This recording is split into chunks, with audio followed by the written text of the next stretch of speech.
Former TV personality Don Burke has denied any sleazy UAL stuff, claiming instead the many allegations against him are revenge for his extramarital affairs, angry outbursts and ribald humor. The gardening guru told A Current Affair on Monday night he had cheated on his wife and bullied staff members, and that he believed he had mild autism that prevented him from reading body language. Industry gossip about this behavior had simply grown in the telling, fueled by social media outrage at Hollywood executive Harvey Weinstein. He said, "I accept fault for what I've done.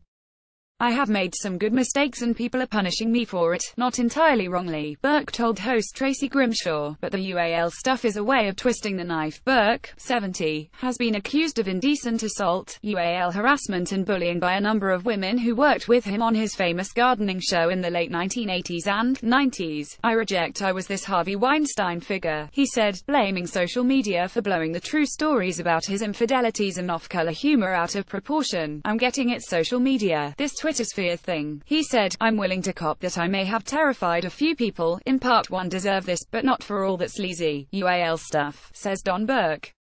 9ACA Watch the full story https://t.cotefear@pic.twitter.com/axox. A Current Affair at A Current Affair 9 November 27, 2017. The ABC and Fairfax have published allegations from multiple women who worked for Burke. Among the worst were that Burke groped their breasts without consent, a potential criminal offense that can carry jail time. One woman said Burke showed her footage of an act involving a donkey. "I have never even seen a donkey bestiality video, and would never try to show someone," he said.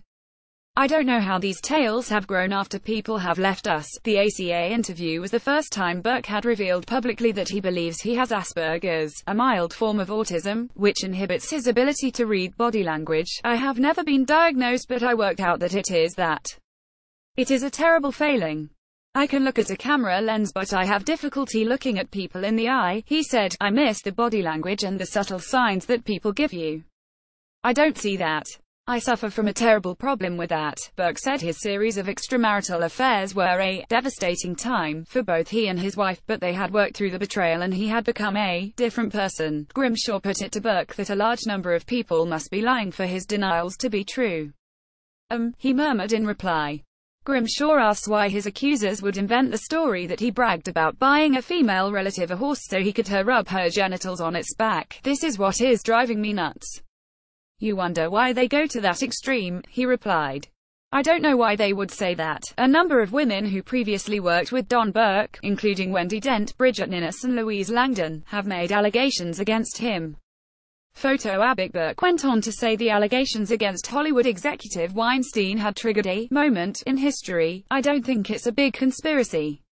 I just think it's the moment," he said. "This whole Weinstein stuff, what I think it does is reinforce the victim mentality, accusations kept behind closed doors." Meanwhile, a TV insider told the New Daily that Channel 9 kept accusations against Burke private because of his show's success, and to prevent the renowned TV personality leaving for a rival network. Channel 9 in Sydney those days was run by cowboys, the former 9 employee told the New Daily. Young women were constantly made to feel lucky to even have a job, a shocking environment when you're trying to get a foot in the door, but a perfect place for predators. Can you imagine mustering the courage to tell your bosses and HR and then nothing was done, evidenced by the recent comments of David Leckie and Sam Chisholm? Of course they knew what was going on, but the show was a ratings juggernaut. They couldn't afford a scandal or have Burke jump ship to a rival network. In hindsight, those women should have gone to the police, but they knew their careers would have been ruined. Former 9 CEO Sam Chisholm has described Burke as a grub and a disgrace, while his successor David Leckie said he was a really dirty old man. In the A Current Affair interview, Burke repeatedly admitted to being grumpy, angry, a frequent user of strong language, and to clashing with senior Channel 9 executives. "I was tough when I had to be tough, especially with the Channel 9 top echelon," he said. "I think in part one deserve this, but not for all that sleazy UAL stuff." Burke denied his show at Channel 9 ever paid off anyone. "There was nothing that ever happened on our side that was improper or anything." Grimshaw told viewers Burke was not paid for the interview. Scott's Australia, one of Burke's longtime sponsors, suspended ties with the former TV horticulturist on Monday, based on the recent allegations against Don Burke and Scott's Australia's strong commitment to inclusion, respect and tolerance in the workplace. "We have immediately suspended our relationship with Mr. Burke," a Scott's Australia general manager Andrew Martin told the New Daily. With Jackson Styles